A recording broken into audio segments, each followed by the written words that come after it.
جی بھائی السلام علیکم۔ وعلیکم السلام۔ کچھ عرصہ سے میں نوٹ کر رہا ہوں کہ فرقوں کے بزرگ بابوں سے متعلق آپ کی زبان سخت ہوتی جا رہی ہے، الحمدللہ۔ یہ میں نے کہا الحمدللہ، انہوں نے لکھا ہے۔ خصوصاً آج کل آپ کا یہ نعرہ آپ کے اسٹوڈنٹ بڑے فخر سے لگا رہے ہیں کہ بابت شاہی کوئی نہیں۔ کیا یہ جملے آپ کی طرف سے ادا ہونا تکبر کی علامت نہیں ہے؟ نعوذ باللہ۔ یہ میں کہہ رہا ہوں کہ آپ اپنے آپ کو بزرگ بابوں سے بہتر سمجھنے لگے ہیں جن کی اسلام کے لیے اتنی خدمات ہیں۔ نعوذ باللہ جی، اچھا ہو گیا یہ پوچھ لیے سوال کسی نے، میں استغفر اللہ واتوب الیہ اس وجہ سے یہ بات نہیں کہہ رہا ہوتا۔ اور مجھے بتائیں کبھی میں نے ایبسولوٹلی یہ بولا ہے کہ بابت شاہی کوئی نہیں سوائے ابھی کے؟ وہ سوال ہوا ہے۔ دیکھیں کوئی بات شروع ہوتی ہے نا، اس کے اینڈ پہ آتا ہے نا فَبِأَيِّ آلَاءِ رَبِّكُمَا تُكَذِّبَانِ۔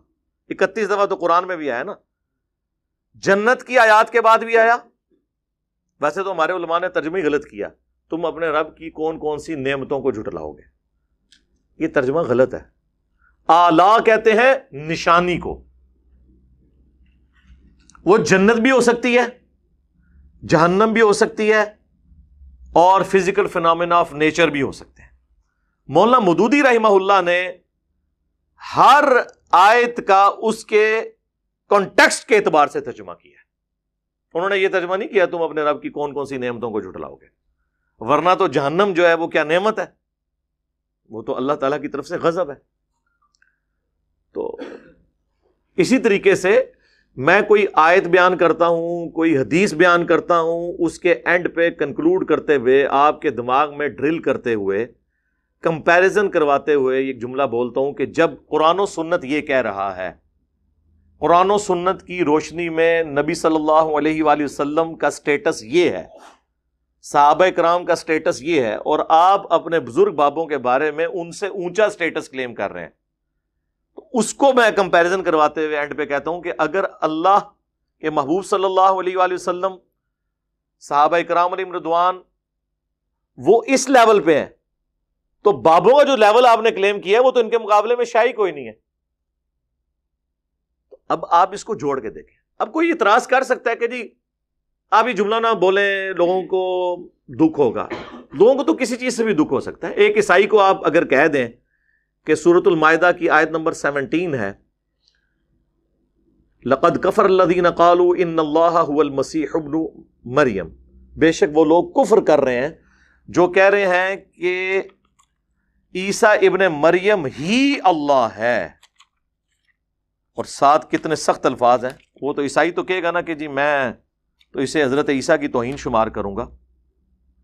اللہ تعالیٰ فرماتا ہے قل، اس کے جواب میں ان سے فرماؤ، فَمَن يَمْلِكُ مِنَ اللَّهِ شَيْئًا، اللہ کا کوئی کیا بگاڑ سکتا ہے، اللہ کے مقابلے پہ کون اتنی طاقت رکھتا ہے، ان اراد ان یہلک المسیح ابن مریم، اگر اللہ ہلاک کر دے عیسیٰ ابن مریم کو، وَأُمَّهُ، اور اس کی ماں کو، اولو العزم پیغمبر اور اس کی ماں اولیاء کی سردار، کوئی ولی بھی نہیں ان کو پہنچ سکتا، ایک نبی کی وہ والدہ ہیں، وَمَن فِي الْأَرْضِ جَمِيعًا، اور زمین میں جتنے بھی ہیں، یعنی سارے بابے بھی ہو گئے نا، سارے کور ہو گئے، تو اللہ کا کوئی کیا بگاڑ لے گا؟ یعنی جو اللہ ان کو موت دے سکتا ہے، ان کے مقابلے میں آپ اللہ تعالیٰ کو ان کے ساتھ لا کے کھڑا کر رہے ہو، ان کو تو موت آ جانی ہے۔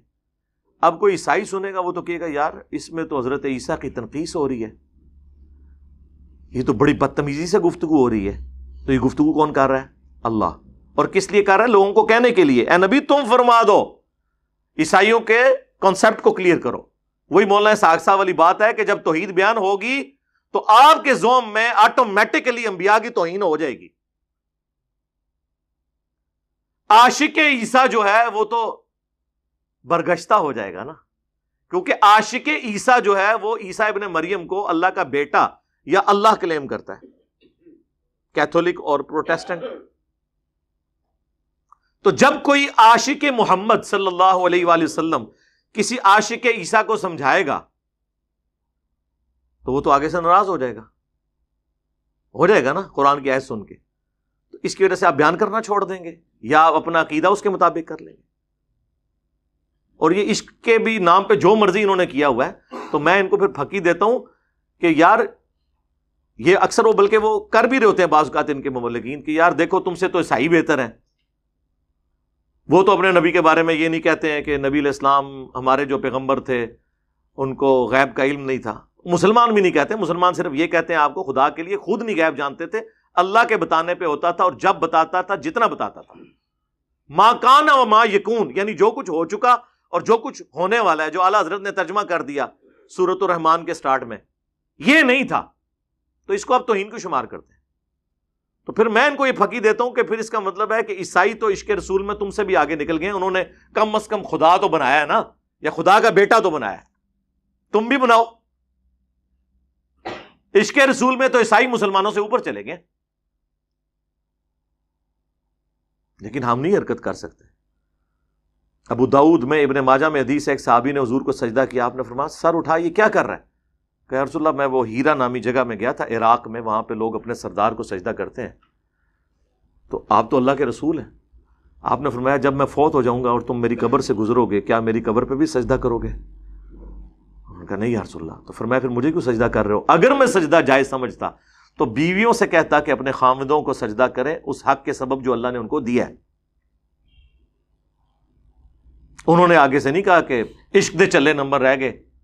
یا رسول اللہ عیسائیوں نے تو اپنے پیغمبر کو خدا کا بیٹا یا خدا ہی کلیم کر دیا, ہم آپ کو سجدہ بھی نہ کریں تعظیمی؟ اور یا رسول اللہ حضرت آدم علیہ السلام کو تو فرشتوں نے سجدہ کیا تھا, آپ تو امام الانبیاء ہیں, آپ کو ہم سجدہ نہ کریں؟ یہی کہانیاں بناتے ہیں نا, جوڑتے ہیں نا اس طریقے سے.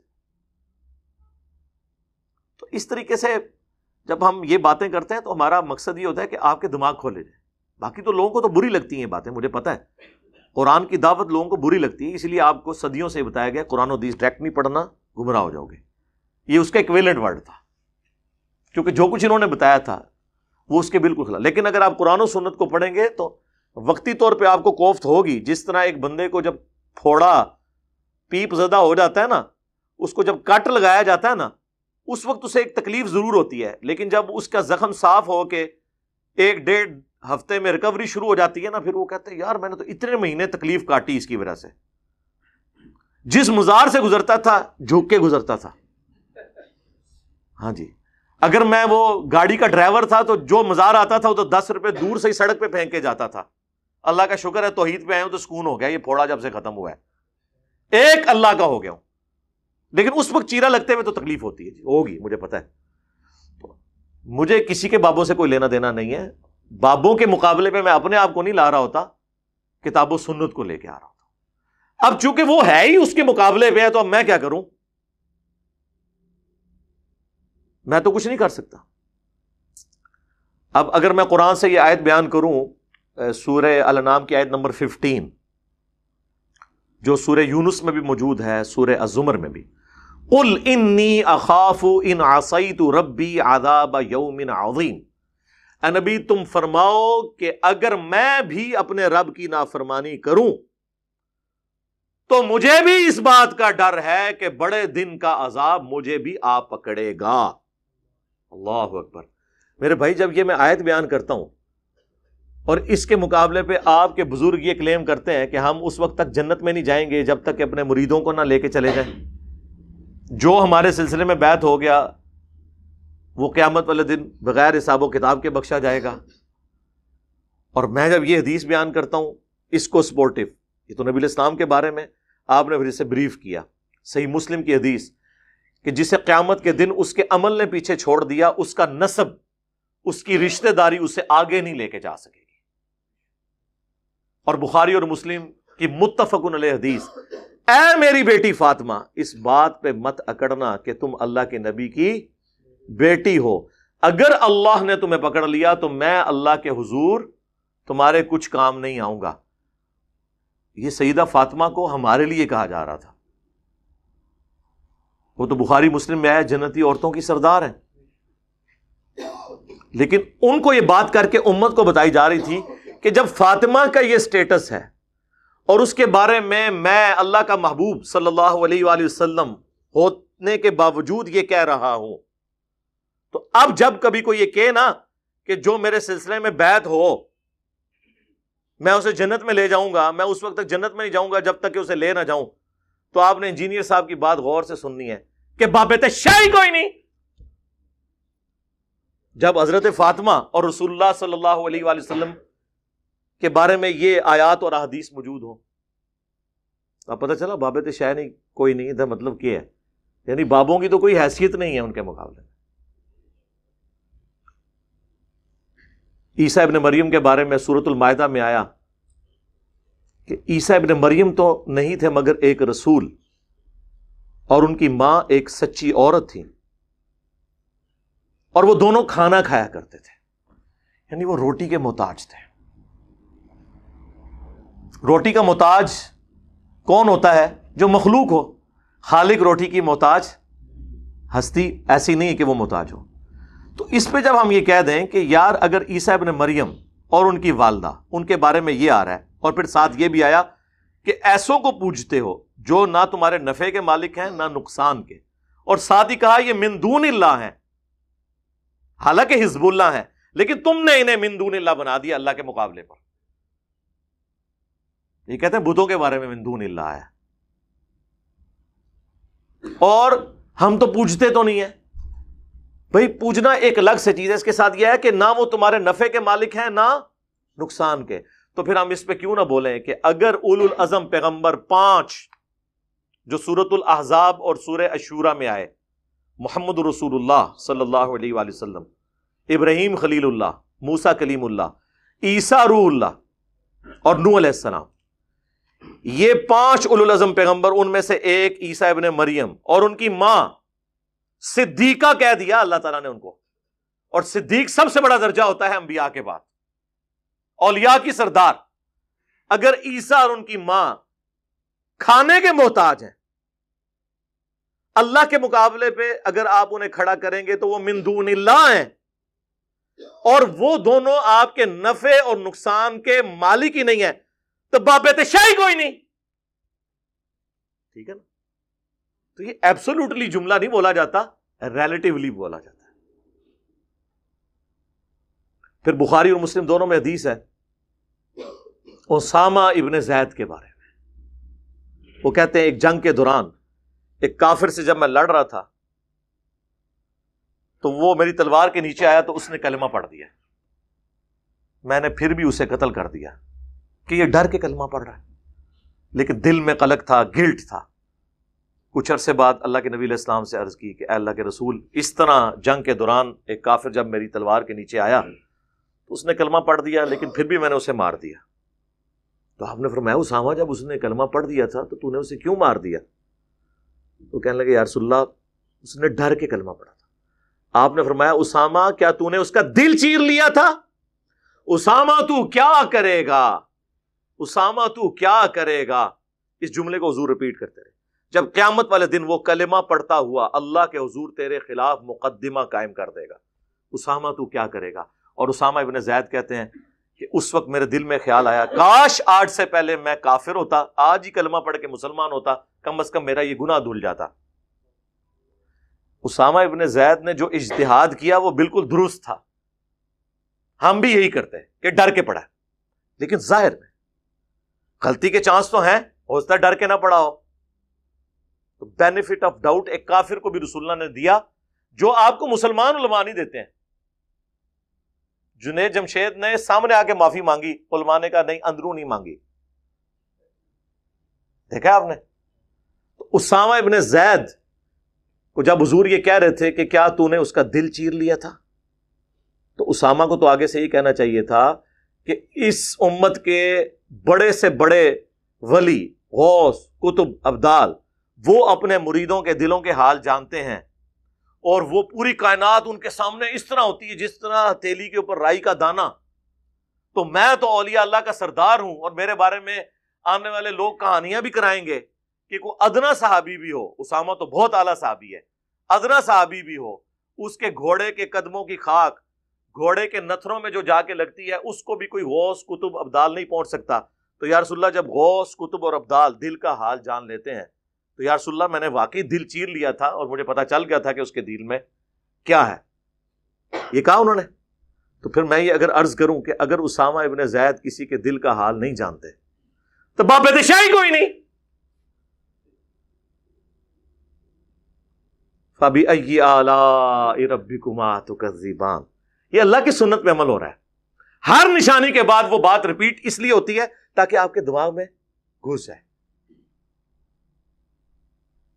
تو یہ ہم بار بار بولتے ہیں کسی مثال کے ساتھ. اسی طریقے سے بخاری و مسلم میں ایک حدیث ہے، نبی علیہ السلام کا ایک غلام تھا مدعم، جو سواری کا کجاوا کسا کرتا تھا سفر و حضر میں، حضور کو وضو کرواتا تھا.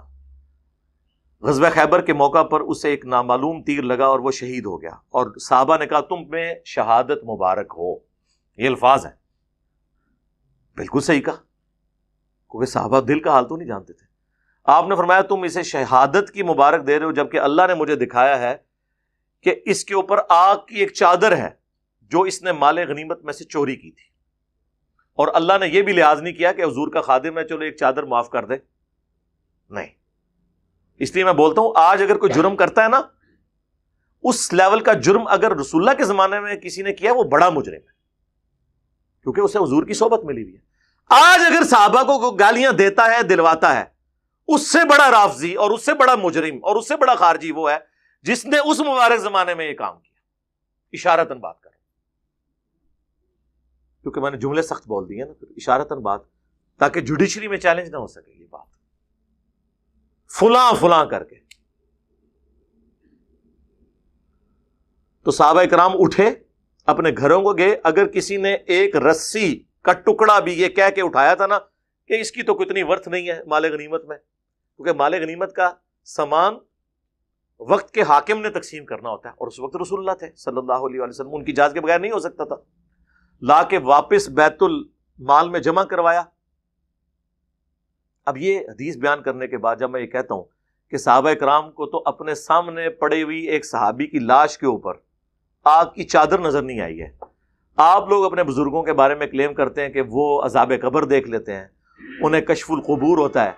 اگر صحابہ کرام علیہم رضوان سامنے میت کے اوپر جو آگ کی چادر ہے اس کو نہیں دیکھ سک رہے تو بابید شاہی کوئی نہیں. فَبِأَيِّ آلَاءِ رَبِّكُمَا تُكَذِّبَانِ، تم اپنے رب کی قدرت کی کون سی نشانیوں کو جھٹلاؤ گے. تو یہ مثالیں میں اس لیے دے رہا ہوتا ہوں تاکہ آپ کو بات سمجھ آئے. اسی طریقے سے بخاری مسلم میں حدیث ہے، نبی علیہ السلام ایک جگہ سے گزر رہے تھے تو آپ رک گئے، آپ کی سواری بھدک گئی. کیونکہ بخاری میں ہی آتا ہے کہ عذاب قبر اس طرح کی جو چیزیں ہیں وہ جنوں اور انسانوں کے علاوہ تمام مخلوقات ان کی آواز سن لیتی ہیں، انسان نہیں سن سکتے. اس کی اب یہ جو کہتے ہیں نا جی گورے کا موبائل دور سے سن لیتا ہے تو اللہ کا ولی کیوں نہیں سن سکتا؟ یعنی آپ موبائل کو اوپر کر رہے ہیں. سر موبائلوں تو چھڑ دو، آپ تو پرندے سے افضل ہے نا، آپ اڑ کے بتائیں. پرندہ اڑ لیتا ہے، ولی کی نہیں بات کر رہا، ولی کا جو مرید ہے. چمگادڑ اڑ لیتی ہے، تسی چمگادڑ تو بھی گئے گزرے ہو. میں نام ہی انہاں جانوراں دے لینے جے تانوں وٹ چڑھے. گدھ تو بھی گئے گزرے ہو، کوے سے بھی گئے گزرے ہو، چیلوں سے بھی گئے گزرے ہو، اشرف المخلوقات ہو کے. اس لیے کہ ہمیں اللہ نے اس ڈومین میں بس اتنی دی ہے صلاحیت، اس سے بڑھ کے نہیں دی. وہ کہتے ہیں جی نبی جب خچر پہ بیٹھا تو خچر کو بھی علم غیب آ گیا تو بزرگوں کو کیوں نہیں آتا؟ بھائی جو 7 بزرگ تھے ان کو تو کوئی نہیں آیا. وہ اس لیے آتا ہے اسے کہ وہ ویسے ہی سنتا ہے، علم غیب سے نہیں، ویسے ہی سنتا ہے. وہ جانور ہے، وہ مکلف نہیں ہے. جنوں اور انس کے علاوہ ہر مخلوقات سنتی ہے. یہ تو بخاری کے الفاظ ہیں. آپ نے فرمایا ان 2 قبر والوں کو عذاب ہو رہا ہے، ایک پیشاب کے چھینٹوں سے نہیں بچتا تھا، دوسرا چگلی کھایا کرتا تھا. پھر آپ نے ایک ٹہنی توڑ کے 2 ٹکڑے کر کے دونوں قبروں پہ لگائے اور کہا جب تک یہ ہری رہیں گی ان کے عذاب میں تخفیف ہوگی. حضور کی برکت ہے. اور مسلم شریف میں تو الفاظ ہیں میں نے اللہ سے ارادہ کیا کہ میں تمہیں عذاب قبر سنوا دوں، دکھانا نہیں، نہ وہ تو کوئی تک ہی نہیں سکتا. لیکن مجھے ڈر ہوا کہ اگر تم نے عذاب قبر کی چیخیں وہ سن لی نا، تم اپنے مردوں کو دفنانا چھوڑ دو گے. تو یہ ساری حدیثیں بیان کر کے میں کہتا ہوں کہ صحابہ کرام حضرت ابوبکر، عمر، عثمان و علی رضی اللہ عنہم اجمعین وعلیہم السلام اجمعین، جن کے لیول کا کوئی بزرگ ہو ہی نہیں سکتا، جب وہ لوگ حضور کی موجودگی میں بھی عذاب قبر سن نہ سکیں، دیکھنا تو دور کی بات، تو بابید شاہی کوئی نہیں. تو اب سمجھ آئی کہ بابید شاہی کوئی نہیں اس کا مطلب کیا ہوتا ہے. اس کے اوپر تو میں فی البدی کتنی دیر بول سکتا ہوں، یہ تو ختم ہی نہیں ہوگا. تو میری وہ جو 100 نمبر مجلس ہے نا، بابوں کا خدا اور ہے اور کتابوں کا خدا اور، وہ آپ دیکھیں اس وقت اگر یہ مجھے آمد ہوئی ہوتی نا تو اس کی بھی وہ ہر مثال کے اوپر میں یہ بولا کرتا. یہ آہستہ آہستہ آمد ہوئی ہے نا، تو جسے کہتے ہیں آہستہ آہستہ. کیا لکھا ہوا تھا کہ آپ کے لہجے میں تلخی آنا شروع ہو گئی ہے، آہستہ آہستہ آمد آنا شروع ہو گئی ہے. پہلے آمد ہوئی کہ نہ میں وابی نہ میں بابی، میں ہوں مسلم علمی کتاب. اس کے بعد مرنے سے پہلے اے مسلمان کر لے اس پہ غور، کتابوں کا خدا اور ہے بابوں کا خدا اور. بابے بھی اسی خدا کو مانتے ہیں لیکن ان کوالٹیز کے ساتھ نہیں جو کتاب و سنت میں ہے.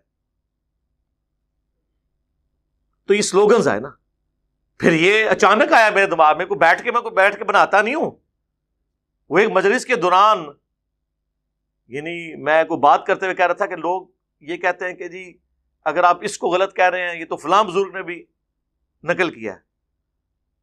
تو اس پہ پھر میں نے جملہ بولا تھا کہ ہم قرآن و سنت کی روشنی میں جب حضرت معاویہ رضی اللہ تعالیٰ عنہ، حضرت مغیرہ ابن شعبہ رضی اللہ تعالیٰ عنہ، حضرت عمر بن عاص رضی اللہ تعالیٰ عنہ کے مولا علی رضی اللہ تعالیٰ عنہ علیہ السلام کے خروج جو ان کے خلاف انہوں نے کیا اس کو بھی کنڈیم کرتے ہیں، تو بابے تو شاہی کوئی نہیں، ہمیں کسی کی دوست کوئی نہ لگائے. تو اچانک میرے دماغ میں آیا، لیکن وہ قبولیت کی گھڑی تھی. اور یہ سلوگنز اور نعرے بڑے امپورٹنٹ ہوتے ہیں. بخاری مسلم میں حدیث ہے، اے حسان بن ثابت، ہمارے تیروں اور تلواروں سے کافروں کو وہ تکلیف نہیں ہوتی جو تیرے زبان کے اشعار سے ہوتی ہے. تو یہ سنت حسان ابن ثابت ہے جو ہم پوری کر رہے ہیں. اب تو ایسے ایک اور نعرہ بھی آ گیا، چوتھا، فرقوں کی دکانیں بند، the damage has been done.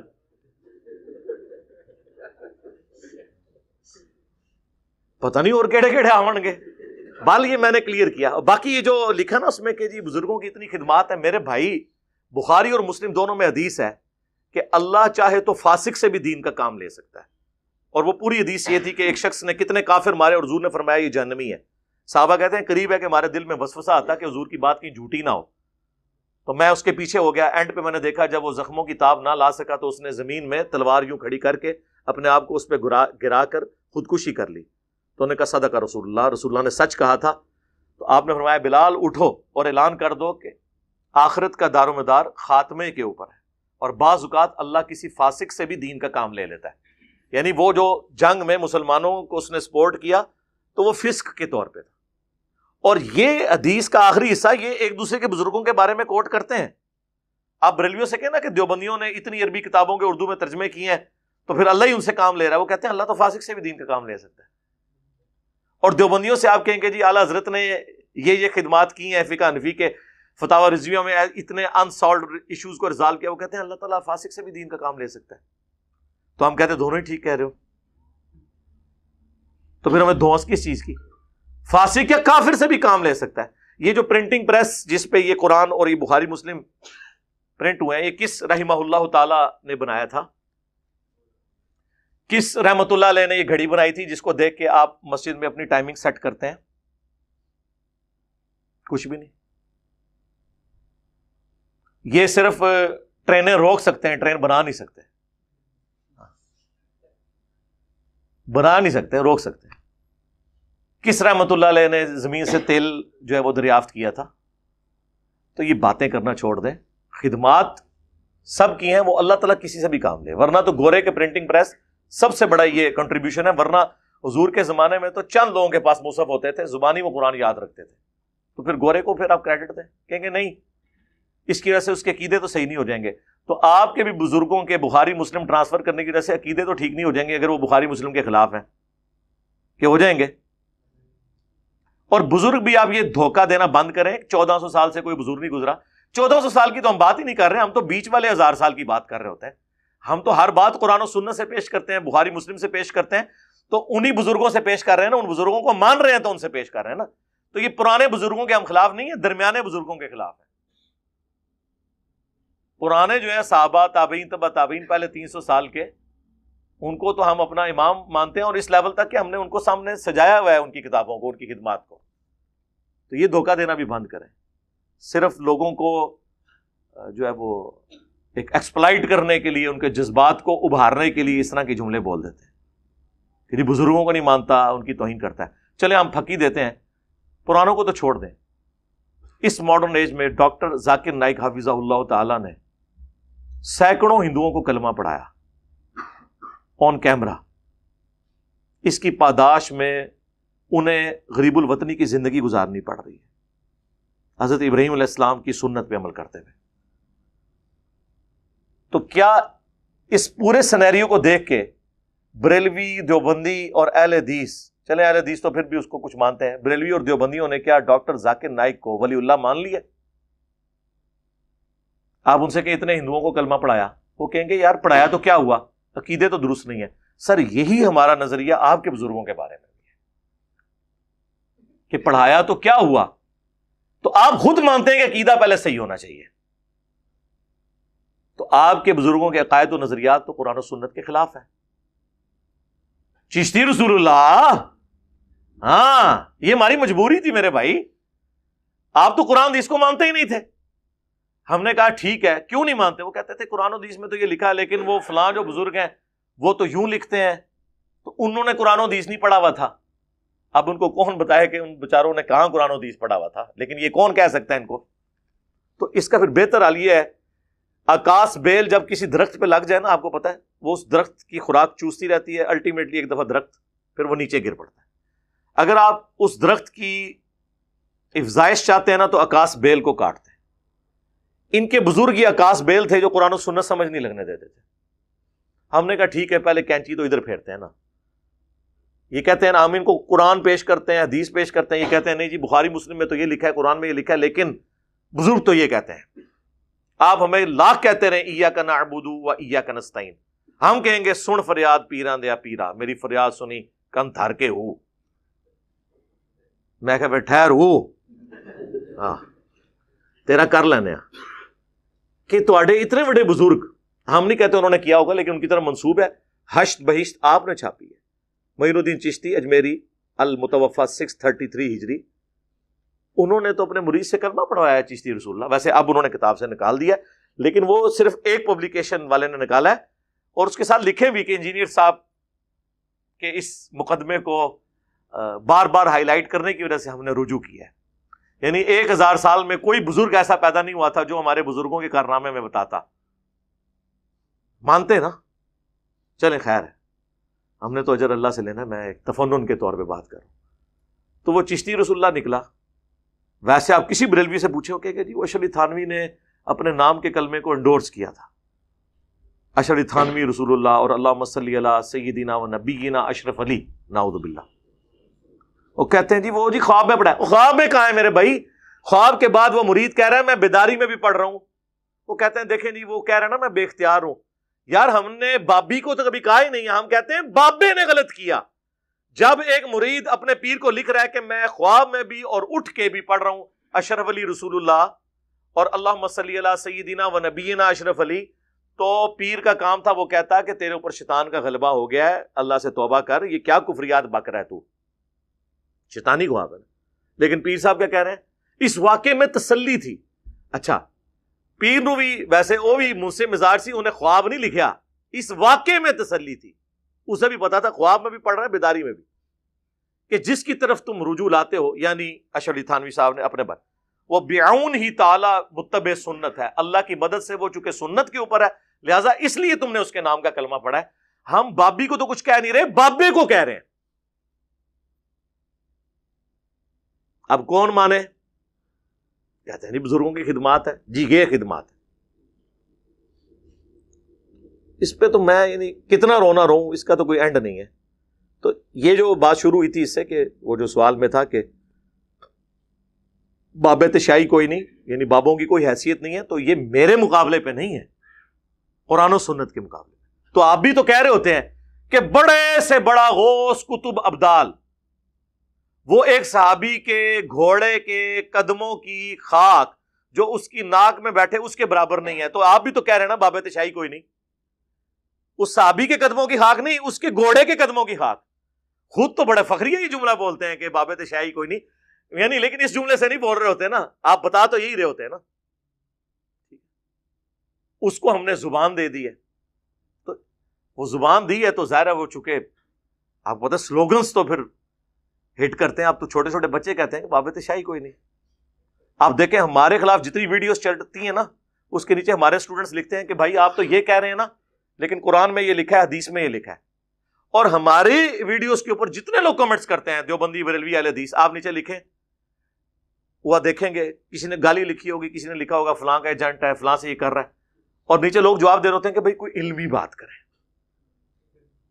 ٹھیک ہے، کہہ دینے سے کیا ہوتا ہے، پروپیگنڈا کرنے سے کیا ہوتا ہے؟